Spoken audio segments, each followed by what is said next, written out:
आज मुख्य खबर भारत निर्मित प्रतिरक्षा युद्धास्त्र चलित वर्ष प्राय 100 देश को रप्तानी कर प्रतिरक्षा मंत्री कहते। आज श्रीजीवर बनक लगी नीति।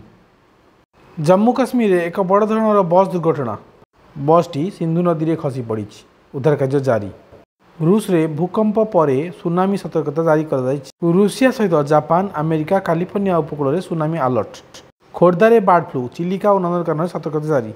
आकाशमार्गरू बन्या स्थिति अनुध्यान कले मुख्यमंत्री। अंगनवाड़ी को सशक्त करने आसिला स्वतंत्र आयसम। अमेरिका एवं ब्रिटेन में परमाणु अस्त्र मुतयन कर।